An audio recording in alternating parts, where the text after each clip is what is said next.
Greetings and welcome to our Black History Month celebration at the Lutheran School of Theology at Chicago. My name is Marvis Hardy and I'm filling in for your moderator this evening. Our Black History panel is titled The Black Immigrant Family, Life in the United States. The theme for our Black History Month celebration is Black Family Wellness. The Black family has many aspects, and one aspect that is seldom talked about is the Black immigrant family. So as we highlight the Black family, we can't overlook the Black immigrants. What is their experience being Black and being immigrants in the United States?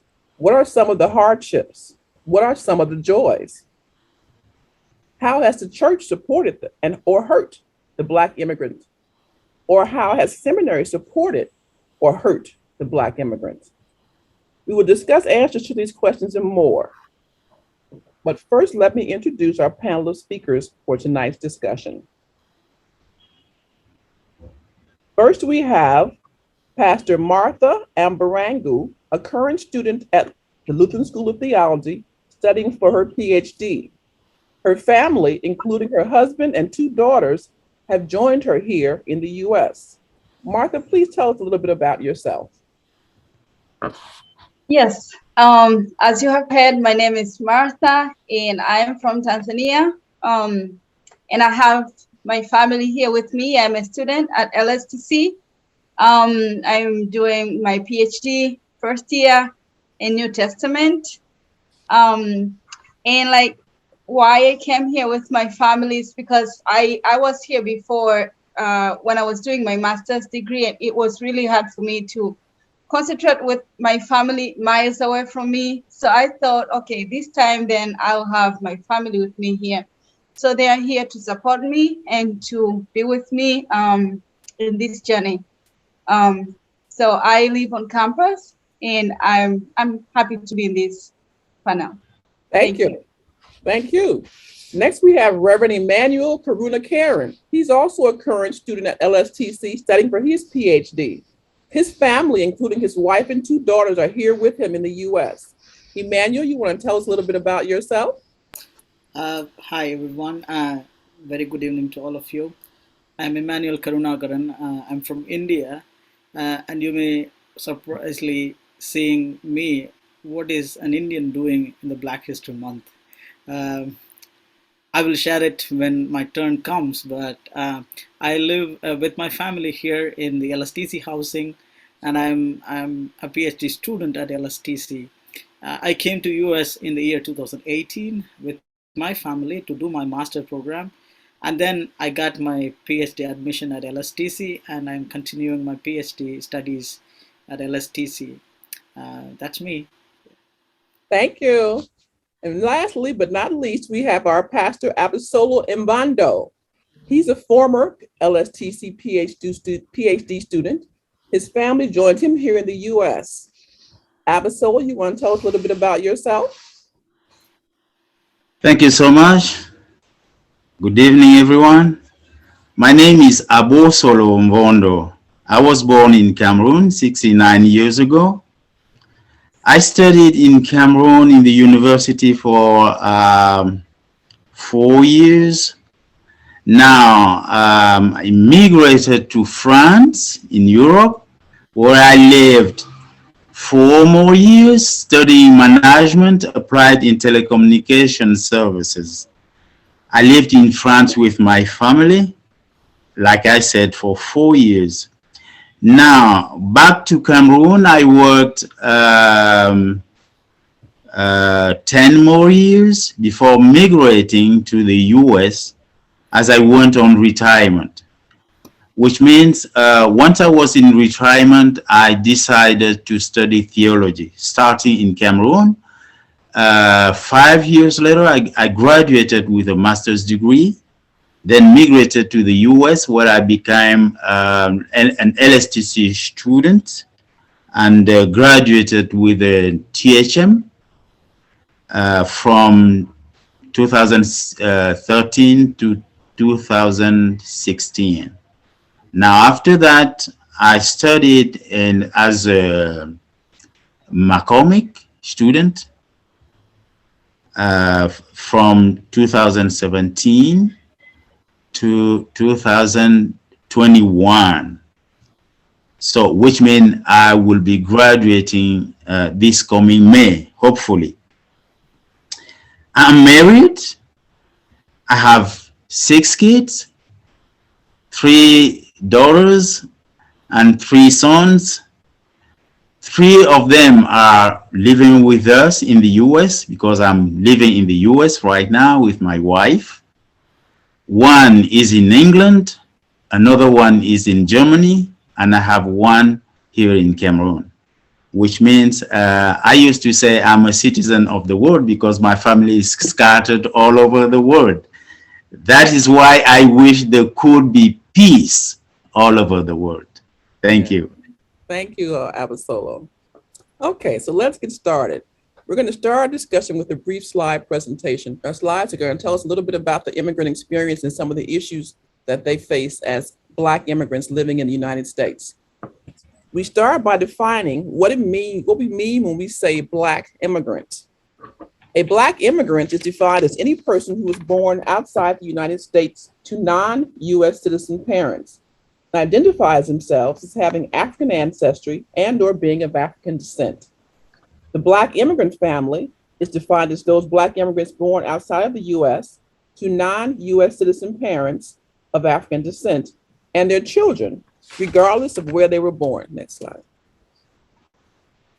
We also would like to dispel some misconceptions about the Black immigrant. According to research, the following is true for Black immigrants in the United States. 4.6 million Black immigrants live in the US as of 2019. That's 1 of every 10 Blacks. 90% of Black immigrants speak English well or better than other immigrants. While English is typically not their first language, most Black immigrants study English in school prior to arriving in the US. 31% of Black immigrants have a bachelor's degree or higher. Also, African immigrants are more likely to hold an advanced degree.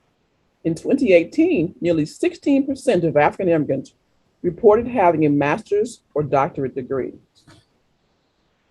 54% of all Black immigrants have a high school degree or some college. 77% of Black immigrants are in the US legally. Most arrive as students or professionals.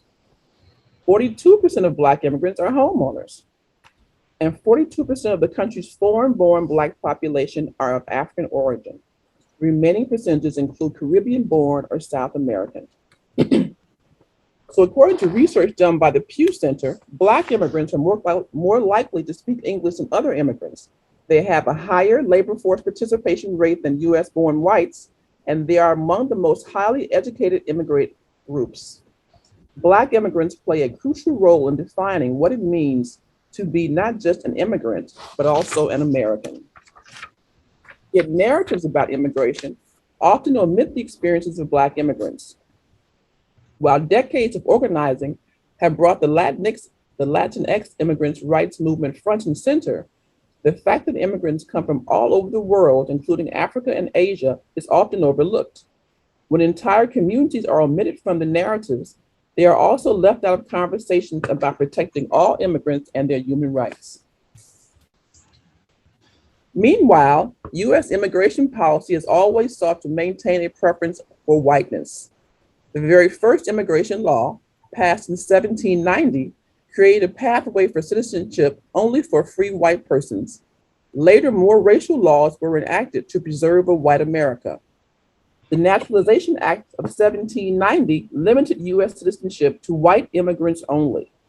The Chinese Exclusion Act prohibited immigration of Chinese laborers. The Immigration Act of 1917 banned Asian, Indians, and other non-whites from the US. The National Origins Act established quotas for numbers of immigrants allowed in the US. And the Immigration and Nationality Act of 1965 barred lesbian, gay, bisexual, transgender, and LGBTQ immigrants from the US.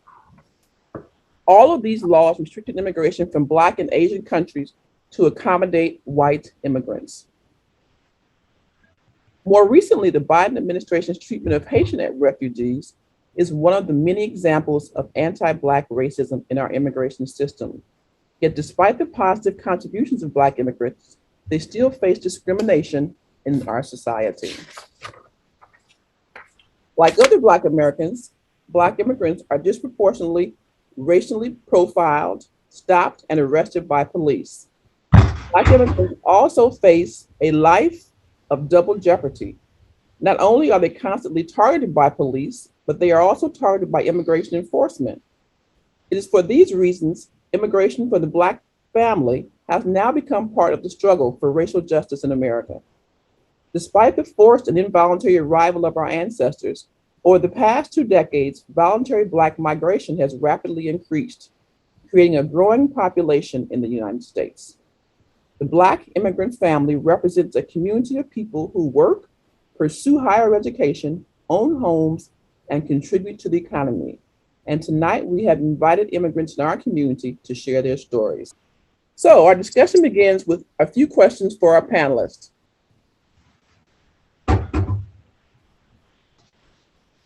Also, we would like to invite the audience to put their questions in the chat, and we will respond to them at the end of our presentations. If you have any questions, just put them in the chat, and I'll make sure that we get to them near the end of our presentations. So the first question to our panelists is, what has been your experience of being Black and being an immigrant in the United States? Share your stories. What are some of the hardships? What are some of the joys? And has the Black community overall been supportive? And we're going to start with ladies first, our Pastor Martha Amberangu. Okay, thank you very much, Marvis, for the presentation.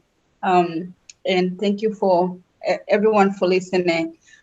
So the first time I was here in the US, I wasn't with my family, so I did not experience like things that I'm experiencing now. And I thought this would be like this safe place, a better place for my kids and my family to be here, and for my kids to be educated here. And I thought it would be a chance for them to study more as I studied here. So I thought that was my feeling before I came here. And when I moved here with my family, it was really hard for me to just enroll the kids to school.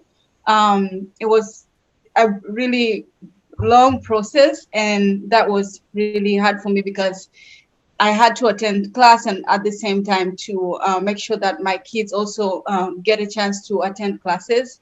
And also my daughter's experience at school, it was really hard for her to make friends and to just, so she would be at school and she would come back home and just be sad about being alone at school. And I was always wondering, like, how will I be able to like help my kid have a good experience at school too.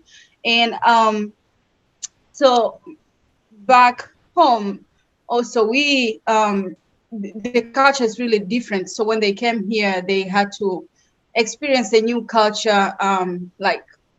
So one of the things that changed was how she's treated at school, because in Tanzania it was all Black children at school, and here she is in a group of Black children and she is called a Black child, and she's like surprised, like, why am I different from others? So she had to bring those questions to me and my husband. So that was really hard. And like hearing all the stories about the shootings here in the US was so it made me so afraid of being here. Like one day I was in the office, so I just came out of class and I said, okay, I'm gonna stop by the office and just work on some things. And then I just go into my phone and find this notification that there has been a shooting around Hyde Park, and like just something clicked on my head, like, okay, I have to check who this person is and what is happening and if my husband is safe.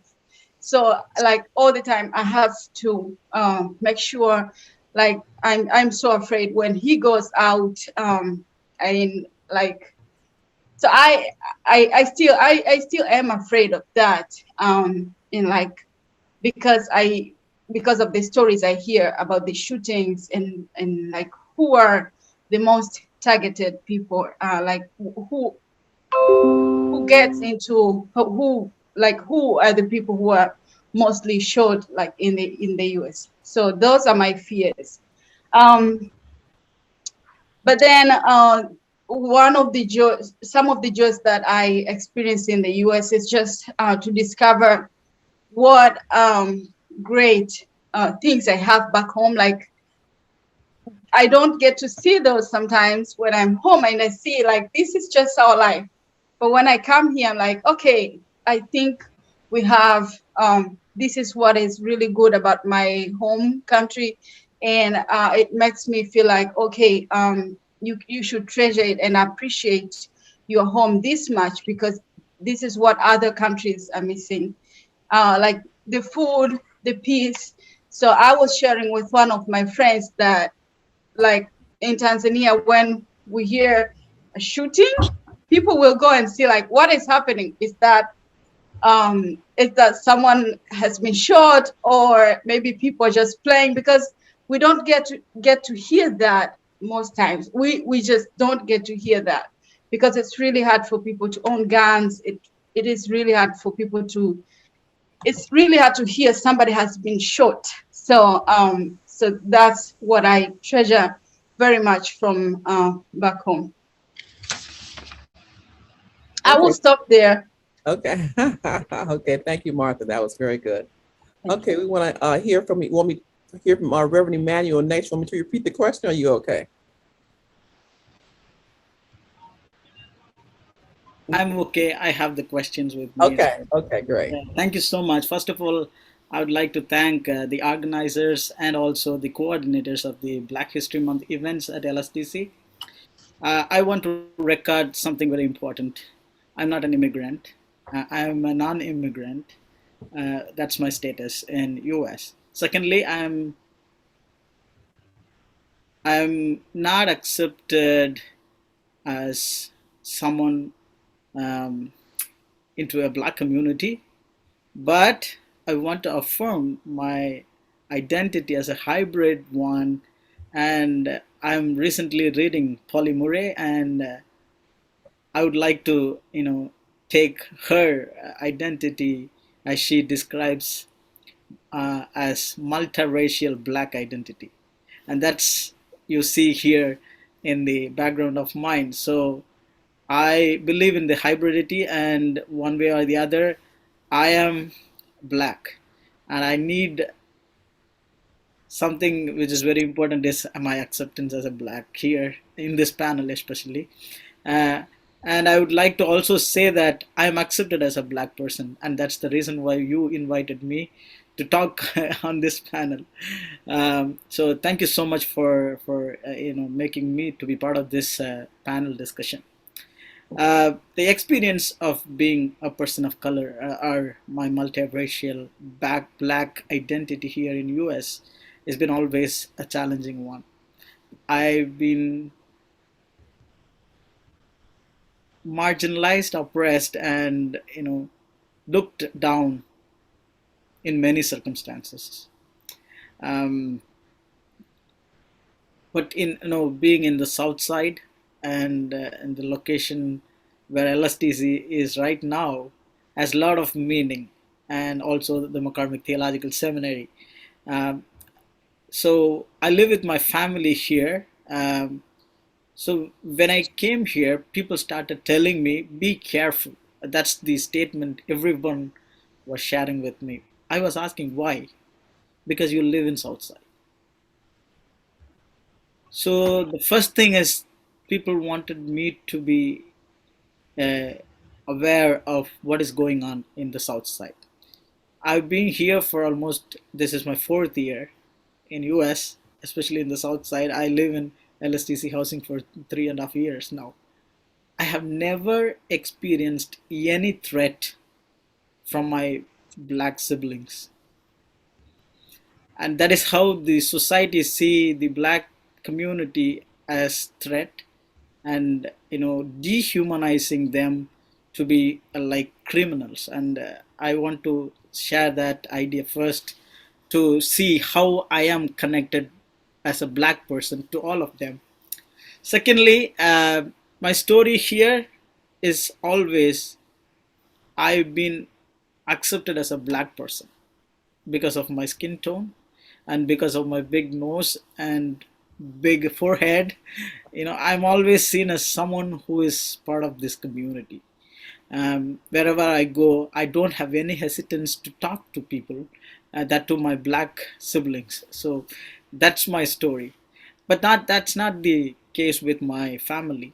My elder daughter, who studied in the black neighborhood school, had to undergo a difficult time, a very difficult time in her schooling time when she started. People did not accept her and did not give them any space, both of them. But my younger one started here her education, so it has a different meaning altogether. Why I shared this is my elder one started seventh grade in US. My younger one started her pre-K in US. So it has a difference. So in the high school level, she was not accepted by her own friends, classmates, and she went to a depression. Like, she was recording a video from her school bathroom saying that I don't want to live in this world. uh, she was crying and she was recording a video, and my wife saw that and she sent it to me. I was that time when I was in India. So I spoke to her saying that, they need time, they need your space, and the same with you. You need time and you have to give your space so that people can come. And that's the first hard story from my side. For my younger kid, she is also going to a black neighborhood school, but from the first day on, she never complained against anyone. She was the best student till now, and she got 5 awards last November, and all straight A's, the principal award, attendance award, whatever, the roll of honor, and so many. So one side it is a joy story, one side it is a hard story, that comes to me, right? It is also reflected on my education here in US. I am a Dalit by my identity. As I say, I have a hybrid identity. I come from a Dalit community back in India, which has a similar experience of blacks here, enslaved people. The same thing happened to me in my theological journey here. Everybody did not like me because of my straight questions, because of my critical thinking. So that is how the white systemic oppression takes place wherever, even in the academia. I had to undergo stress, a lot of depression, and I got my diabetes last year. I was a little bit upset with that, but still, I'm here for a purpose, and that is how I look at. And I am joining with my brothers and sisters and the siblings, black siblings, in this fight against racial justice. So I'm part of the anti-racism transformation team. With my art and imagination, I contribute. So I am accepted in LSTC as a black person, and that's the reason why I'm in the panel and talking to you all. And I'm grateful to LSTC for its vulnerability, where it renews its commitment to see how black people and the immigrant students struggle here, to prove their scholarship as well as to live here a life which is challenging. Um, so overall, I get a lot of support, as well as I always face this discrimination and the stigma attached to it. Thank you so much. That was wonderful. I'll be praying for you and your daughter. Thank you. Pastor Abisolo Embando. Salut, monsieur. Bonsoir. Thank you so much, Mavis, for this opportunity. My experience in the US is something rather a little bit strange. My feeling is like I met with two different worlds at the same place. The first world is the church, inside the church, and the second word is outside the church. And these two words, believe me, to me are very, very different one from the other. Once at church, I really felt, very welcome. People are very open, ready to help, ready to talk with you, ready to share, ready to pray with you. And this is very, very important for a newcomer, for an immigrant, especially for an African. Um, so, but outside the church, things are quite different. They are even the opposite. I don't know what can explain this difference, but this is exactly what I've been living since I'm in the US. That I'm wishing that if the American society could be like in the church, that would be wonderful. But outside the church, I'm living constantly something like frustration, something like rejection, feeling like being rejected. What struck me the most at church is that individually or collectively, people really want you to feel good, to reunite with your family. And the most interesting thing I can remember is church members helping my family members to join me in the US. They have really been very, very supportive. And I will be very grateful to my church for doing that for me.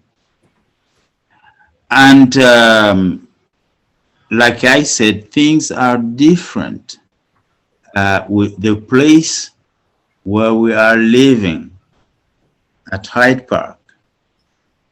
I will not give much details, but this is the case. And the thing that frightened us the most is those shootings.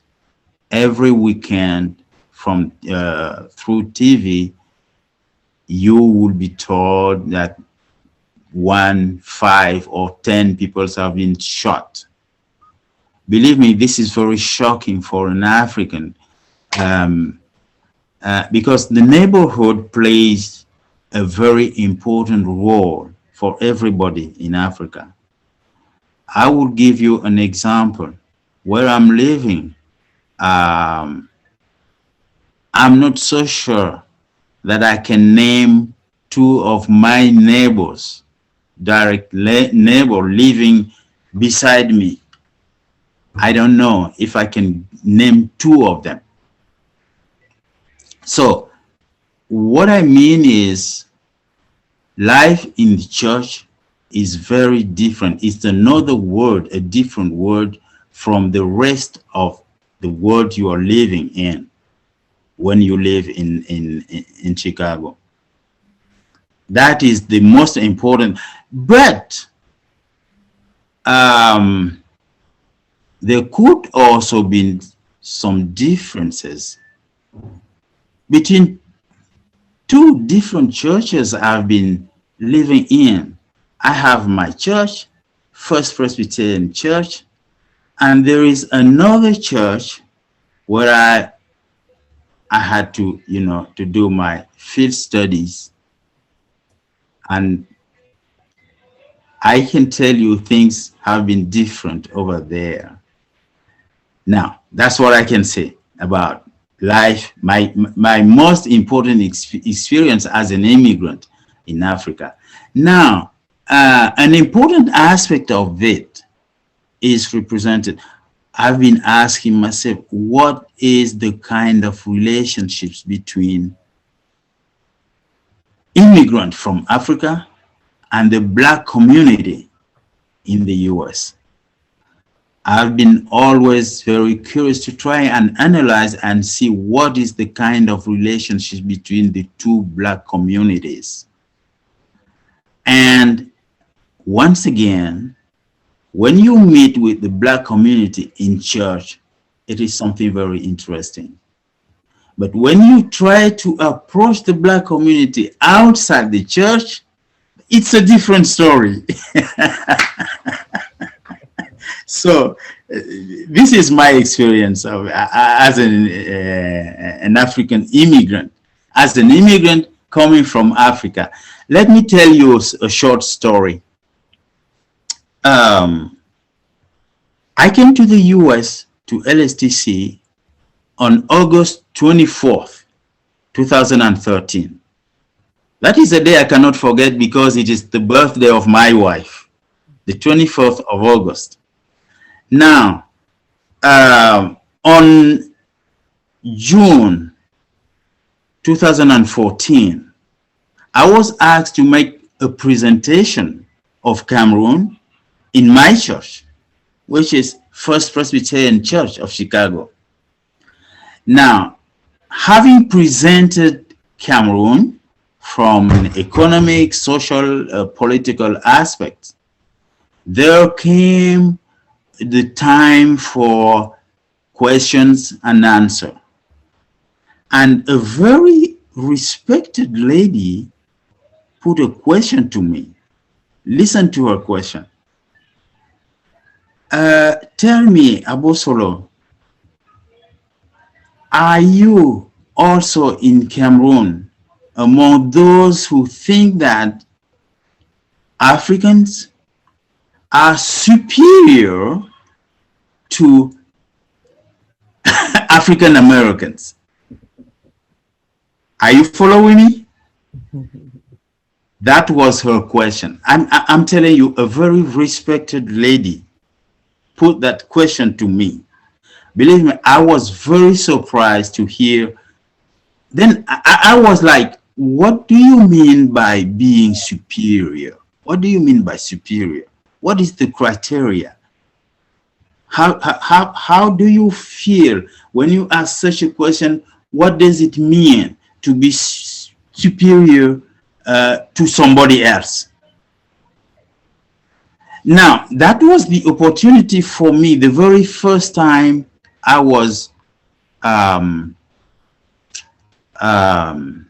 aware that there could be some misunderstanding as far as cultural approach is concerned between the African community and the African American community in the US. Do you follow me? Mm-hmm. Yeah. So, because I knew as an African, I knew that in Africa, young people, young Black people are very in French we say admirative, which means they admire the Black community of the US because of, you know, history, because of names like Martin Luther King, Barack Obama, Ida B. Wells. There is a lot of admiration in the heads of young Africans as far as Black Americans are concerned, because they are seen as people very courageous because of the suffering they went through in history and so on and so on. That's the reason why I was very surprised that in America there could be some, you know, questions or misunderstanding between the Black community from Africa and the African Americans. And that So, leads to a good question. Thank you, Abisolo. That leads to a question. We have a question from one of our viewers, which is related to what you're saying, and this is for all the panelists. And the question reads, the United States has had such great struggles with racism, oppression, and oppressed behaviors. Why would an immigrant of Black genealogy choose to come to this country? What does this individual hope to accomplish? And does that accomplishment support them staying in the United States with their families? That's a great question. Anybody want I think do you want me to make a suggestion as an answer to that question? Certainly. Yeah, what I think is the first reason that would motivate Africans to come to the US as immigrants is an economic question. Economic question, you said. Economic. Okay. Economic. For economic reasons, a lot of Africans would want to come and live in the US, for sure. Now, there is another aspect, like I told you, there is a lot of admirations for the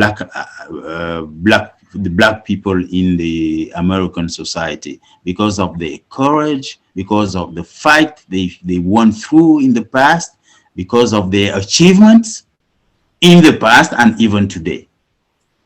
But when you go back home, do you all tell the story of your experiences here and how the hardships and the struggles? Do people understand that they're coming here? For sure, because you can feel, living in the US, you can feel what the Black people have gone through in history.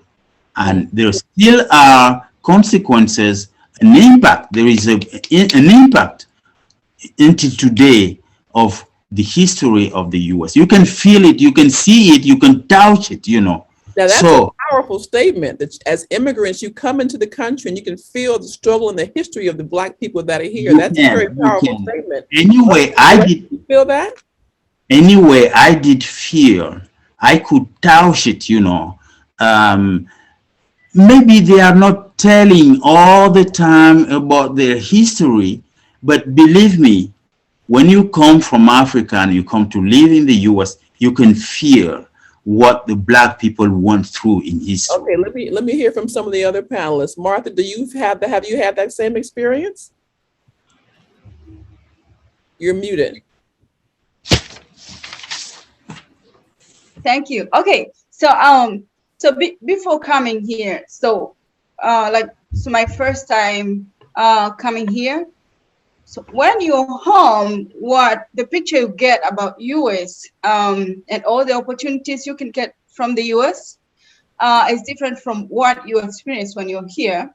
And like for the first time, I was alone without my family, so that was just me, and like I had time to like walk around and go wherever I wanted to go. But then the picture you get when you're home and what you see like from the TV is from the magazine and all that, you get a very good picture of the US. And sometimes you don't get to hear the stories of the Black people in the US. So what you see is Beyonce singing, Rick Ross and all that. And so you see like they have a very good life here, but you don't see the story behind. Okay. And like I can remember the first time, so I was not coming to the US, but I was going to Denmark. And that was my first time going out of Tanzania, out of Africa. And because that was my first time, I had to ask people who have been outside Africa. And like this person who was from the US, I asked this person, so what should I do like when I'm there? And this person said to me, in order for you to be safe, because that is not very safe for you to be there, you can get lost. And so he just proposed that when you get lost, try not to ask Black people where to go because of they are not good people. So you should not ask them. Just look for a white person, ask them where you want to go. And so I went to Denmark and I was already scared of the Black people. But when I was in Denmark, I met these friends from Nigeria and Ghana, and we became friends. And I was like, okay, are there other Black people they were talking about? Maybe there's a group of people they're talking about. And then we visited a place called Christiania. It's in Denmark, Copenhagen. So when we went there, it's a place where people are scared to go because there's a Black community living there. And these people are not documented. Most of them are not documented and non-documented, and they have their life there. But what I experienced is different from what people are telling me. Do not go there. So everybody was telling me that. But because I knew I had the color that they have, I was like, they would think I was one of them. So I would just go. I don't care. And I went in, and it was a very nice place to be in, and I enjoyed it. So that taught me a lesson that if I'm scared of a Black person, I should know that another Black person might also be scared of me. So I am also Black as any other Black person. So I learned that that was my first lesson. And so when I was in Minnesota, I was very eager to connect with the Black community and just learn their experience. So when I go back home, I tell them, because what they think is that you go to the US and you become rich and you bring back money, and you're already rich. So that's the expectation. And if you don't tell them what really is happening there, then they would be expecting a lot from you, and you will not be able to fulfill the expectation. So you really have to tell them. Yeah. Okay, yeah, I'm waiting for that rich coming to the U.S. to be rich. That sounds good to me. Emmanuel, what's your experience? Marvis, I want you to ask or read the question once again because I have something to say.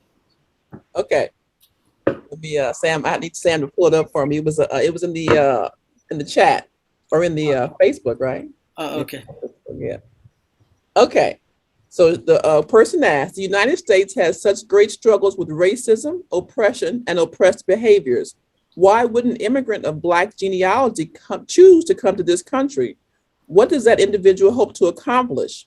And does the accomplishment support them staying in the United States?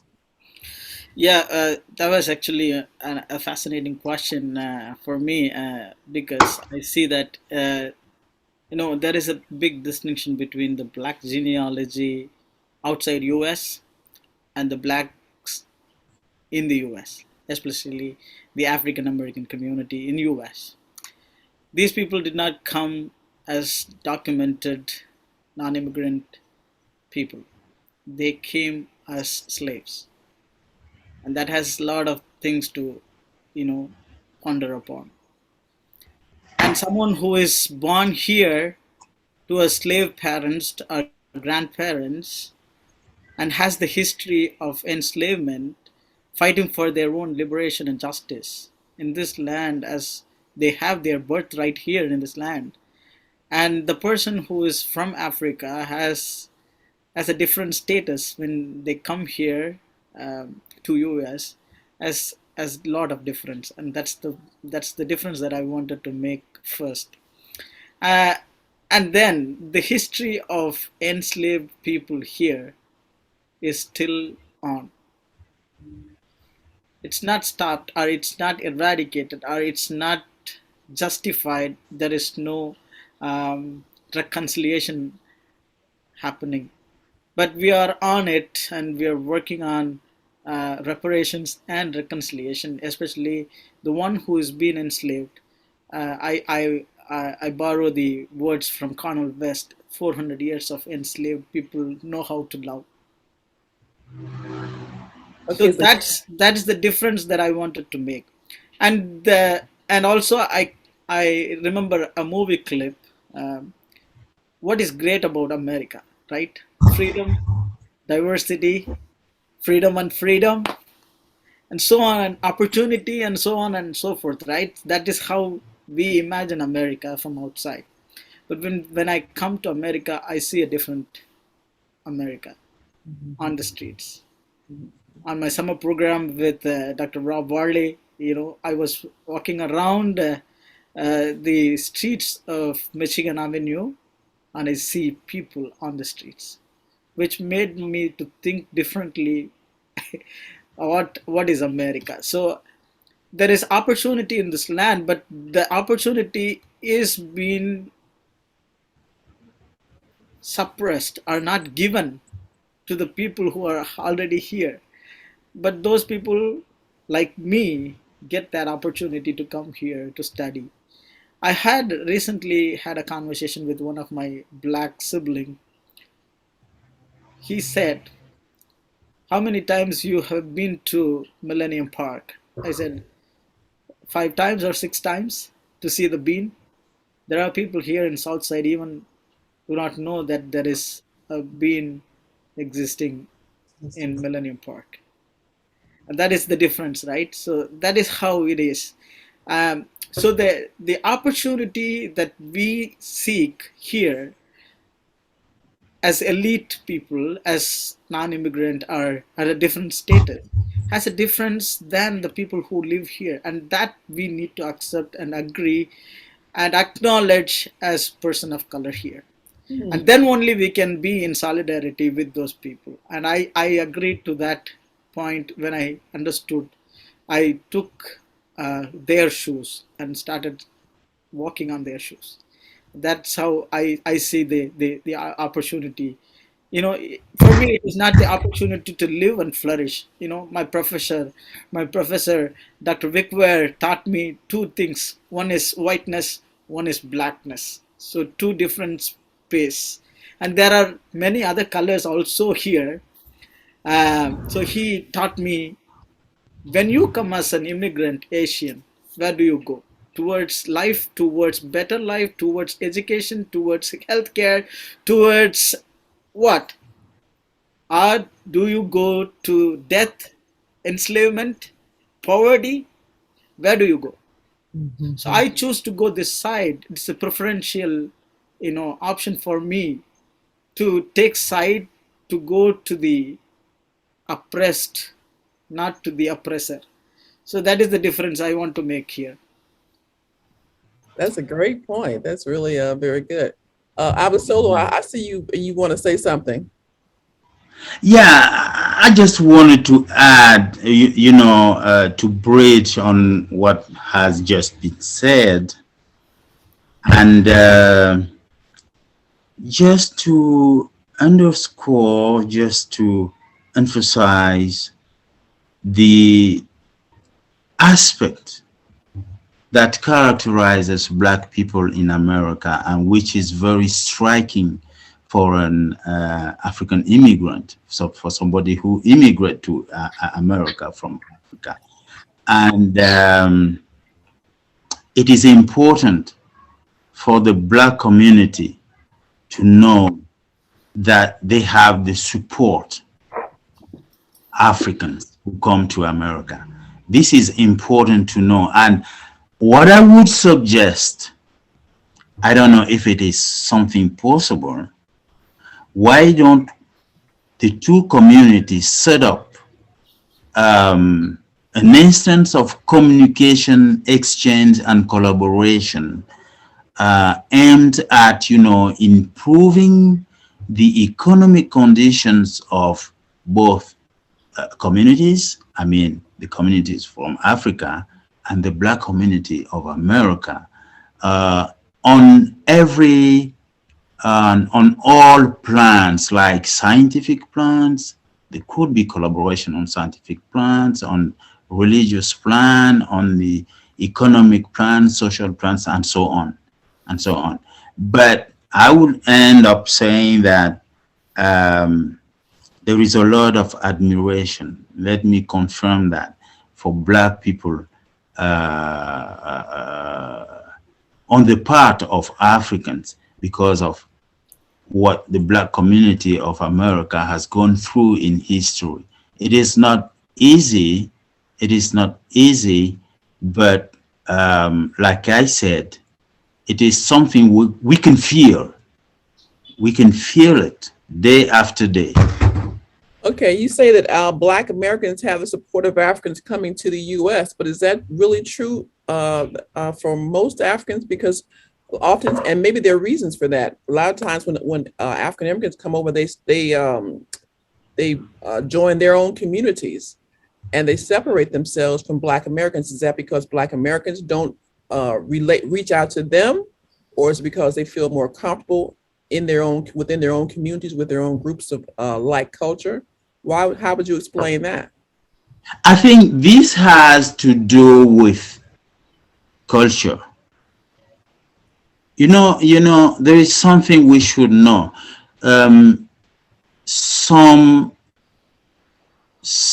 aspect of culture are outside individuals. They come from outside the individual. They belong to the community.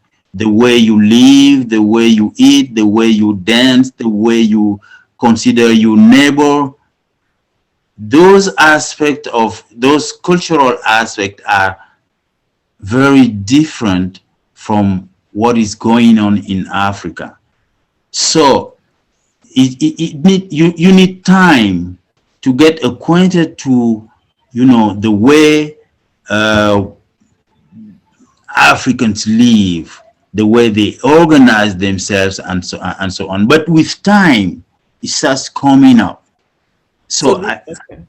Okay, I hear you. So I don't want to interrupt. Excuse me, but do you all feel that African Americans have reached out to you and been supportive of you and your community, or do you feel like they've waited for you to reach out, or they've been standoffish? What's your feelings on that, Emmanuel? Yeah, thank you. Actually, the first person to trust here, it was one of my Black friend. They reached out to me. They took me to their church. They brought me turkey on Thanksgiving Day. That is something I wanted to acknowledge, right? So nobody other. I'm owned by my own Black siblings. I don't know how to actually express this idea of acceptance here in US. Who accept who is a question, right? Always this is a tension also, and I'm being told by others saying that be careful in living in south side of Chicago. It's very difficult. But when I come here, all those people who are Black supported me, accepted me, and helped me. And that is how it is, right? So that is the acceptance I would like to say.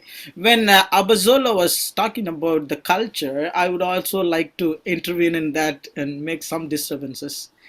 Uh, US is not a monocultural place, right? So it is a place where multicultural practices and things are going on, and we practice many cultures, and that is how we agree to the African American culture. So when we make distinctions of how the culture plays a vital role in understanding or accepting each other, I still take the point of Abisolo saying that we need to come to an agreement of how we should go together, but still there is no one culture, and that is what I wanted to mention. There is no one culture, and this immigrant communities and the America is full of immigrants, not just Africans. It's full of immigrants, and the Black Americans or African Americans are not in the status of immigrants. They are enslaved people. Recently, I worked with McCormick Theological Seminary on a mural project where I was taught questioned, disturbed by my spirit, right? Holy Spirit. You name it, anything. But I believe that it is Sophia. So the topic was given to me is trust the journey. So I trust the journey.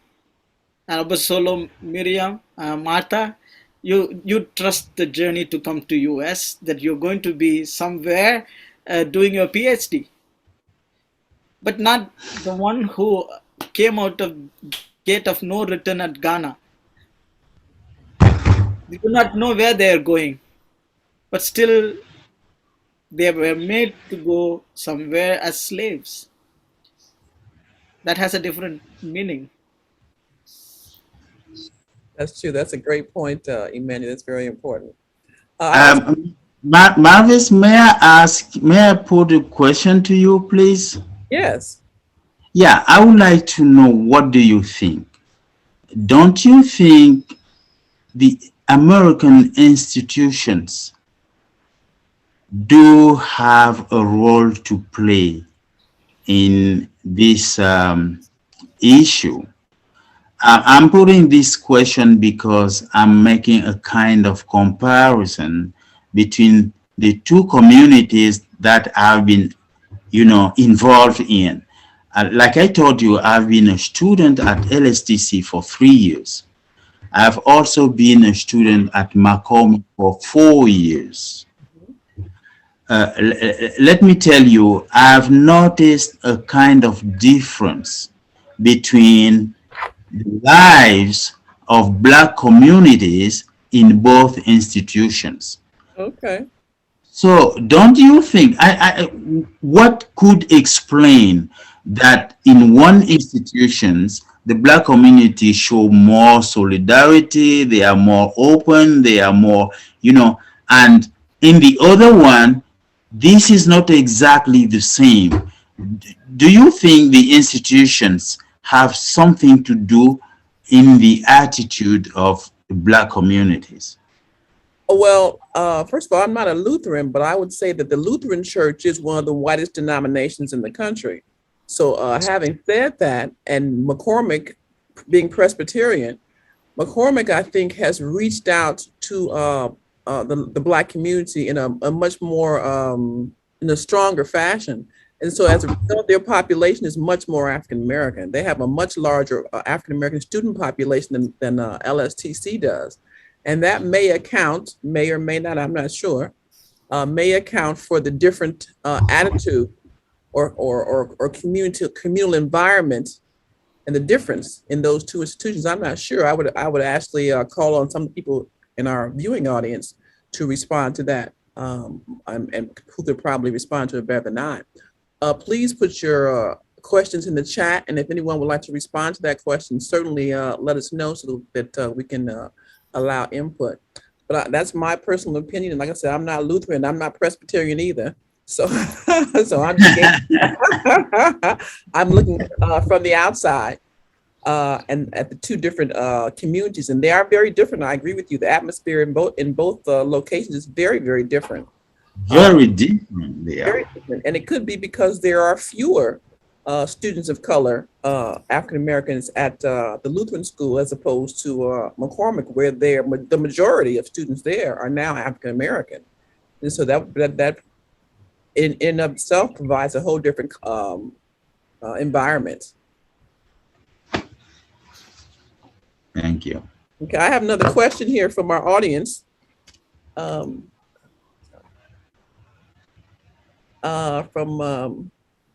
one of our viewers, ask, if I can get it up here.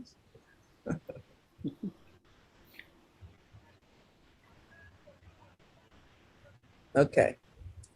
Many African immigrant communities are used to singing their own Swahili or other languages, praying, food, and how they are connected back home, and other cultural aspects that unite them as unique communities. I don't know if this is a question. They want their children to continue to learn the language and appreciate their roots. Do you all feel that many immigrant communities encourage the continuation of their own customs and traditions while they're here? I'm not sure if I'm answering that. There's no question here, just a statement. Martha, what do you think? You have two beautiful daughters. Do you continue to instill your cultural traditions in them, or do you want them to kind of assimilate a little bit to American culture? How do you feel about that?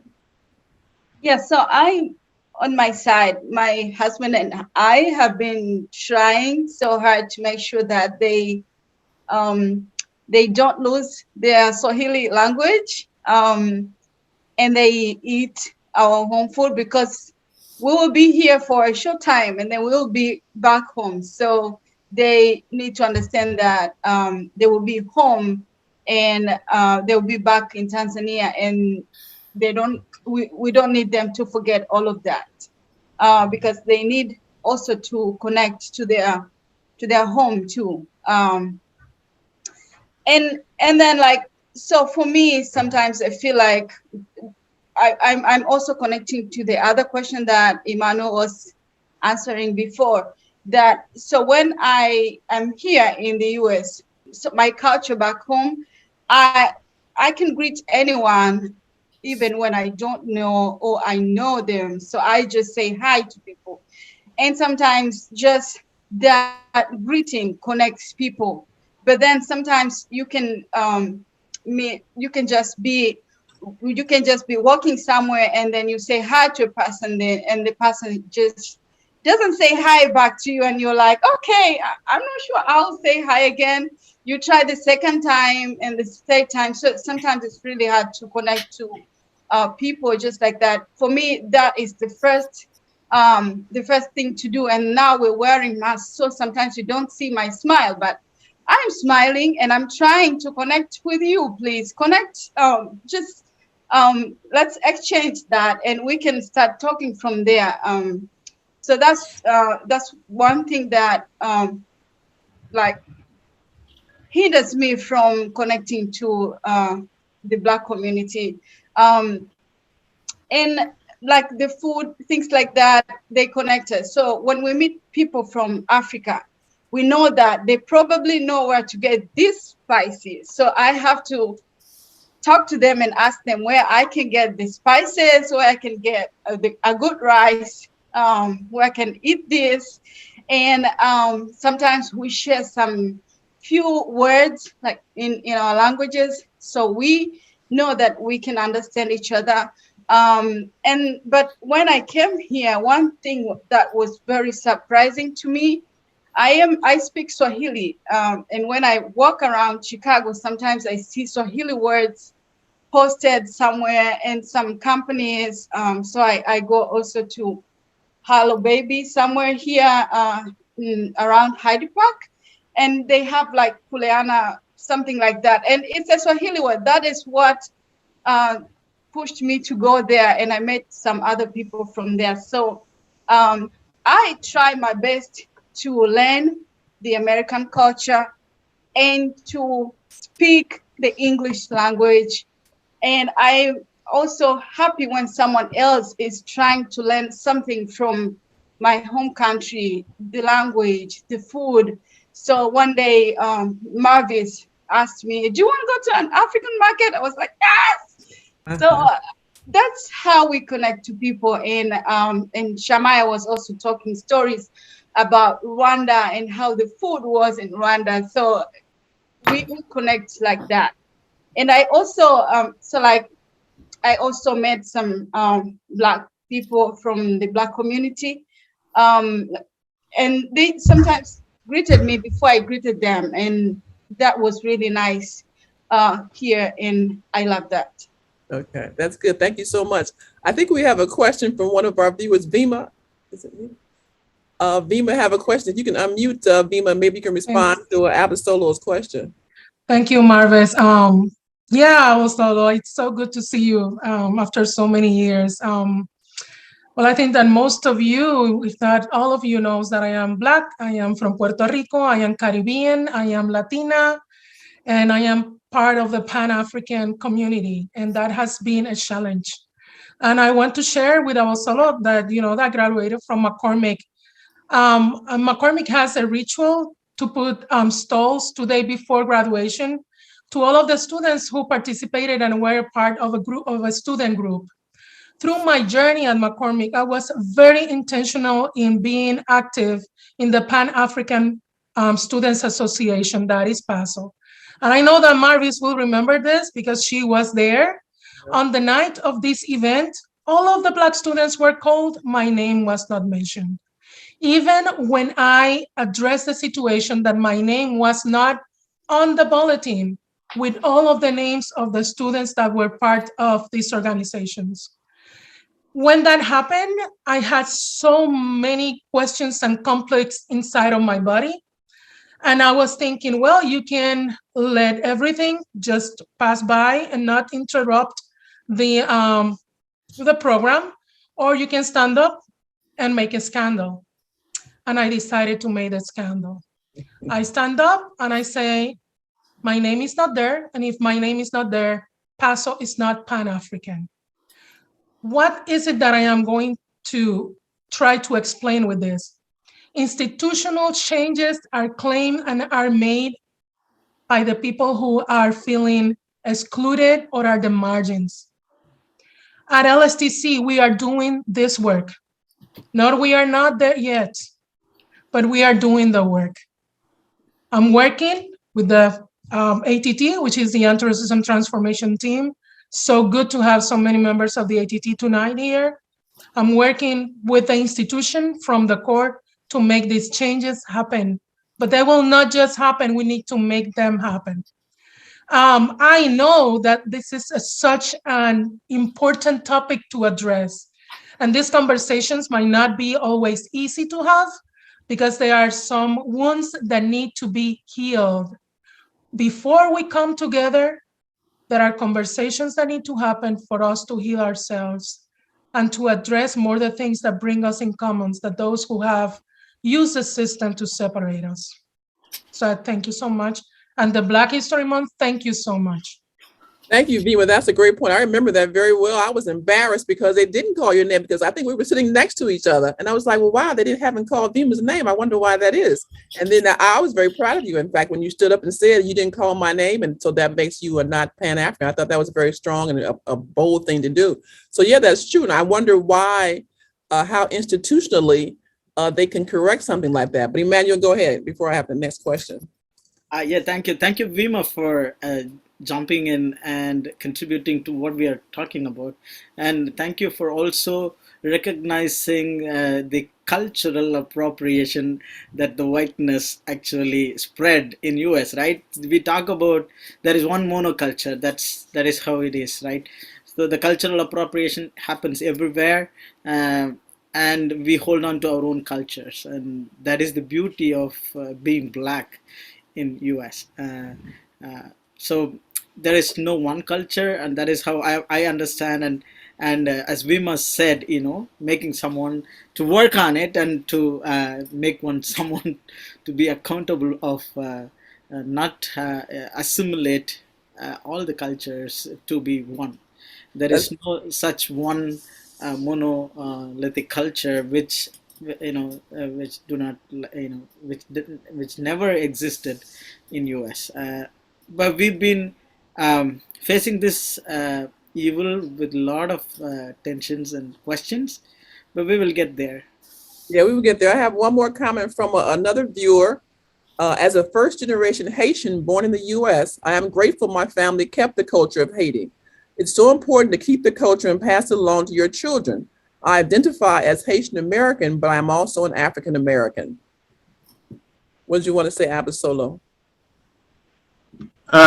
Just wanted to come back to what Emmanuel said. I do agree with you, and I would insist, suggesting that integration should not mean assimilation. Okay. We need diversity among us. It's a richness for humanity. I have to write that down. Integration does not mean assimilation. I like that. Should not mean assimilation. In other words, unity is not uniformity. Okay. Okay. I like that too. Let me write this stuff down. Hold on.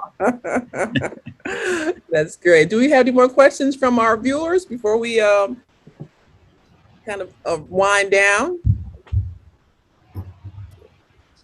Hold on just a second. I'm not tech savvy, and I don't know what happened to our moderator this evening. She didn't show up, and so I'm kind of filling in here, and I apologize. Marvis, this is Judith, and I just wanted to say thank you. This is such a good conversation. I'm the one who wrote because I'm Haitian. I consider myself Haitian, and it is so important for, you know, when people understand. Hold on, let me not be rude here. Hold on, let me do this because I always hate when people don't get on the video so everybody can see me. I think it is so important that when people understand, as a first generation born in a Haitian household, when you have kids, so as Martha, you was talking about your children, we do grow up. Sometimes we don't like all the rules and the culture that we do have. But as an adult, I appreciate the culture that my family kept. So please do not walk away from your culture. Just yesterday, my mother was talking to me in the Haitian language, and I was just like, oh my gosh, she hasn't talked like that to me in years because she know I don't, because my grandmother passed, I don't talk it, but I still eat the same food. And I grew up in a strict Haitian household, but then I went outside and hung out with my Black American friends. So I have the luxury of being a part of a very beautiful culture that I'm very proud of. But then I am also, I identify as an African American. So I would encourage everyone to please, although you're here in the United States, don't give up your beautiful culture that people try to, you know, squash and try to tell you be more like us, which is the mainstream European way. Embrace your culture, because that's some of the things my African American friends say that they don't have. They can't go back to a country in Africa and know where they're from. Compared to me, I know I can go to Jeremy, Haiti, because that's where my people are from. And I speak another language, although I don't tell people that often because they always say something. I'm like, no. And so, you know, and then I eat food that, you know, I grew up eating food. Like I tell people, you hear about soul food. I didn't have soul food until I was 16 because my mom didn't let us go out to other people's home. So please keep the culture. Please keep your food. Please talk to your children in the language. I am telling you, it pays off. I am your witness. It pays off to keep your culture. So don't let it go. And then you'll find my mom and my father have often taught me how the discrimination they face coming here from Haiti, from Black Americans and from white Americans. And people think, they work very hard for what they have. And they've had a lot of people say, well, who do you think you are to have a house? Who do you think you are to this? But they worked very hard. I mean, they come here, they take whatever job they could, and they, you know, they made sure their kids went to school. So it's very different. So please keep your culture. Please keep your values. And there's nothing wrong with my beautiful African-American people that's on this call too, because I say, please keep your Southern roots, your Mississippi roots, you know, everything that you have. I said, the more that we come together and keep our culture, the more we put it in, shine the light in other people's faces. We don't all have to have and be European to be accepted. We should be accepted for who we are and who God created us to be all over this world. Thank you. That's beautiful. Thank you so much. Going back off camera. Okay.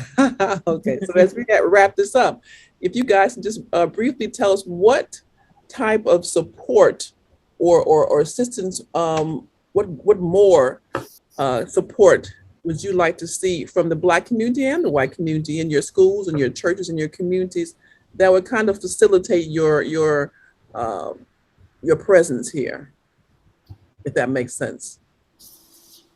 You want me to go first? Yes, please.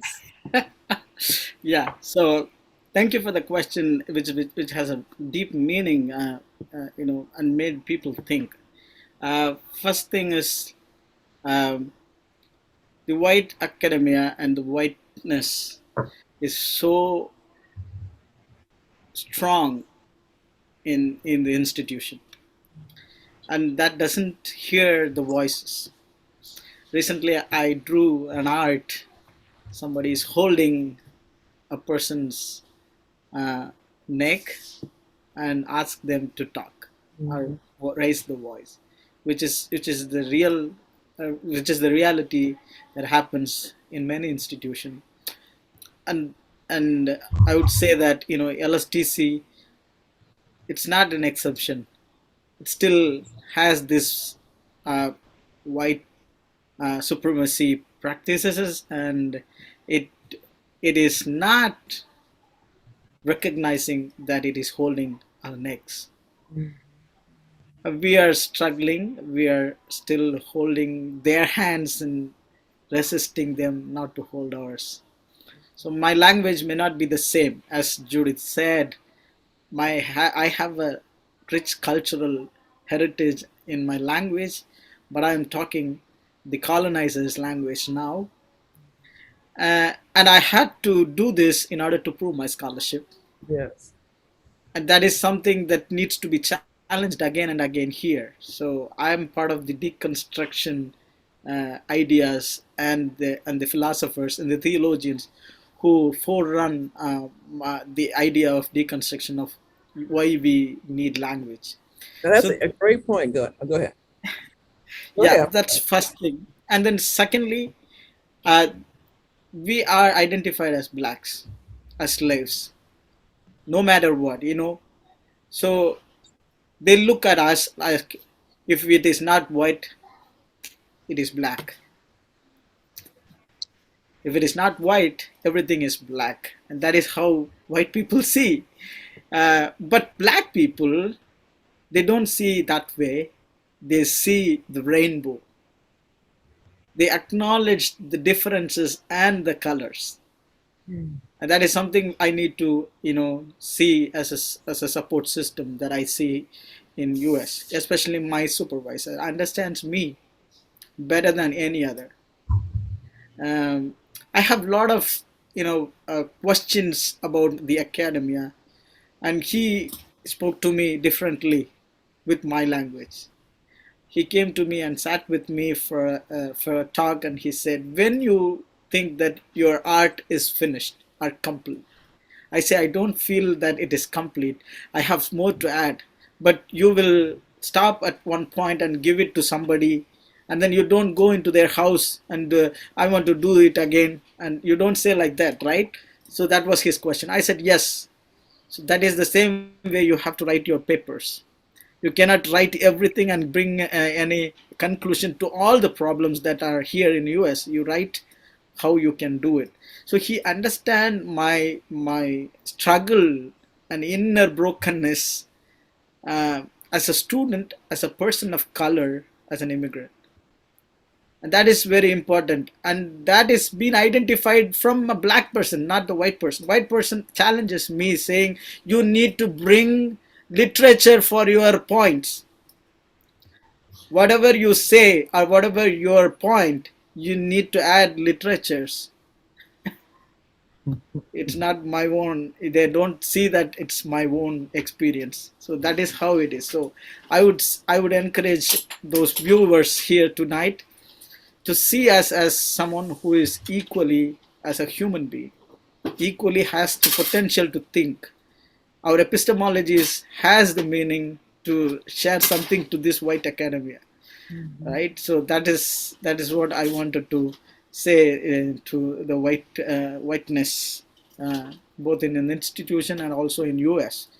And the blackness embraces us in one way or the other, but at the same time there is also tension of accepting us, because we take their positions, we take their spots. And I completely agree to that. That tension is being. Recently my car's catalytic converter got stolen. So I was so shocked. I couldn't get money to repair my car, and so many things happened. People were saying that it should be a black person who stole it. Everybody got angry on black people, saying that they do all these things. And then I said, I was taken aback. I was thinking, what made them to steal is a question. I'm not talking about the problem of taking the catalytic converter, but the system. What made them to steal? Why this poverty? Why they need drugs, right? For even example, I'm sorry I'm taking more time, but I want to say this. Marijuana is being legalized. And people were saying, why you want to legalize marijuana? If it is in the hands of white people, it is not a crime. But if it is in the hands of black people, it is a crime because they deal drug. And that is how the whole world is looking at black people. But that's not the case. It is the one who make these people to do this work. And that is my response, right? I see them as someone who is vulnerable, who are who do something on the vested interest of the white people. So everything is because of the whiteness, and also the white supremacy in US. So we need to dismantle it. Thank you, Emmanuel. I always appreciate your perspective. Abisolo, did you had something to add? I have a lot to add, but Only got like a few minutes. sorry that we don't have sufficient time to, to stress all those aspects. But it's a very interesting topic we are dealing with this evening. And if you could do that every year, that would be really, really interesting. Thank you for doing what you're doing. Okay, great. We'll try to follow up on that. That's great. Martha, do you want to add something? Yeah, I just wanted to say I'm just happy to be in this community where LSTC has people from all over the world, and I'm so happy to be here because then I get to learn from different cultures, and I'll be really happy if you see me outside, if you see me anywhere, if I say hi, I'm not crazy. I don't know you, but I really want to connect with you. So I really want to do that in this community. And the other thing is for the institutions, sometimes it's really hard for me to write on the things that relate to me much because we don't have so much books that from my context, we like things like that. So I really want to get that support. Like, I don't know how that would work, but I would really want my to write things, to read and to write things that relate to me more. And like for the classes that we're taking, so sometimes I take a class and I'm like, what am I gonna do with these? Because like it looks more American than, so what will I do with this? So I just take it because it is compulsory, but not because I like it. So like for the compulsory classes, we don't have to like we can get something that can be useful to us. So that's all I wanted to say. Thank you. So what I hear you saying is you need more contextual studies and more contextual information in your classes to make it meaningful and relevant, basically, and not so. Okay, that's good. Any other questions from our viewing audience before we wrap up this evening?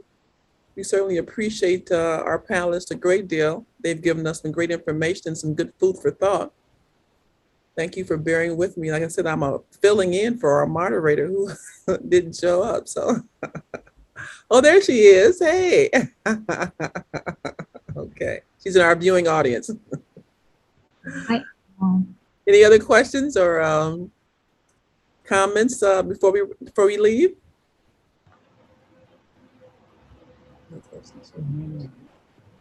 Oh, somebody has their hand raised. Oh, Emmanuel. Okay, yes, go ahead.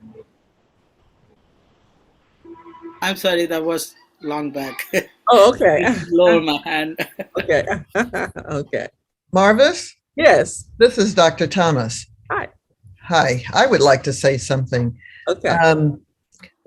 I would say that this has just been an outstanding panel. The first time since I've been at LSTC and I've been here for 21 years, that we've had this topic.